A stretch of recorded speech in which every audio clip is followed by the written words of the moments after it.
In 2024, federal agencies began tracking a new tier of threat, the weaponization of economic hope. Intelligence analysts projected that by 2026, this would manifest as a viral rumor that Iranian state-sponsored hackers had successfully wiped all consumer debt and granted every American a perfect 800 credit score. Clean slate is enticing. It forces us to look closer. Is such a breach technically possible? And would a total debt wipeout actually benefit the public? Celebrating a mass deletion of financial records ignores the structural reality of our economy. If this rumor were true, the result wouldn't be prosperity, it would be a total market freeze. Consider the immediate aftermath of erased credit data. Every bank and lender in the country would instantly lose their method for verifying borrower risk. They would be flying blind, unable to distinguish a safe loan from a certain loss. This chart tracks the immediate result, a total freeze of the $12 trillion mortgage market. Simultaneously, credit issuers would shut down accounts to prevent uncollectible debt. The fallout continues with interest rate hypervolatility. Panicking banks would hike rates to extreme levels, pricing most citizens out entirely.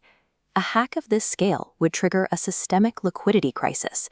It would vaporize consumer spending and lead to a localized economic collapse rather than financial liberation. Forensic evidence confirms the 800 credit hack has not happened.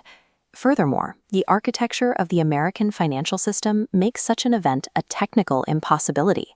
Our financial records do not live in a single master database. This network map shows the actual reality. Data is decentralized and fragmented across thousands of separate institutional nodes. Many of these nodes are protected by air-gapped, immutable offline backups. To delete the debt, an attacker would have to breach and wipe these isolated systems simultaneously, a mathematical near-zero probability. There is also the legal reality.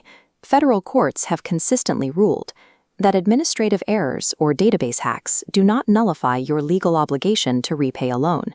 The debt is a persistent legal contract, regardless of the status of a digital record.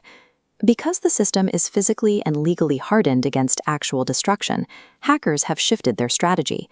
They have stopped trying to destroy the system and started trying to destroy your belief in it. These operations are conducted by state-aligned Iranian groups, like Pioneer Kitten and Handala, acting as proxies for the regime's intelligence services. Their technical reach is actually quite small. They act as initial access brokers, searching for minor vulnerabilities in edge devices, things like unpatched VPNs or a single municipal fax server.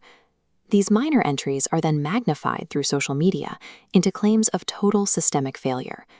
Handala asserted they had compromised Verifone hardware and disrupted global payments, even though the company found no evidence of any service disruption. They used the same tactic against the LA Metro, projecting the image of controlling critical transit systems when they had only managed to trigger a localized network shutdown. To maintain this illusion, these groups use artificial intelligence to mass replicate fake evidence and generate highly tailored spear phishing emails that mimic the communication style of U.S. officials. This is the cognitive payload. If they can weaponize your economic anxiety to make you believe the system has failed, they don't actually need to hack the bank. The ultimate goal is strategic paralysis. By inducing chaos within the American public, Iran aims to force the U.S. to focus on domestic stabilization, weakening its ability to intervene in Middle Eastern conflicts.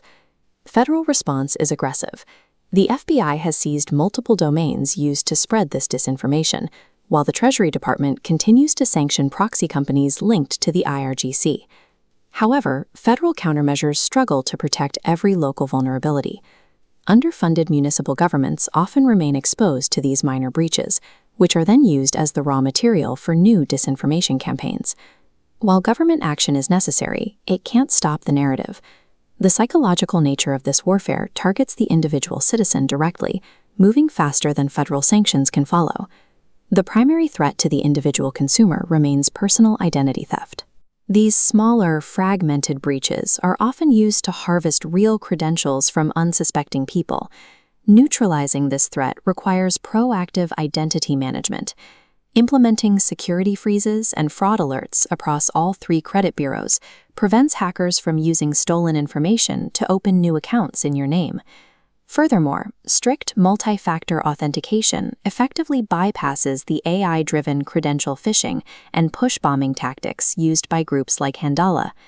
Resilience depends on the public recognizing that these systems are built with redundant, air-gapped backups. When the rumor of a debt wipe is understood as a technical impossibility, the cognitive payload fails to detonate.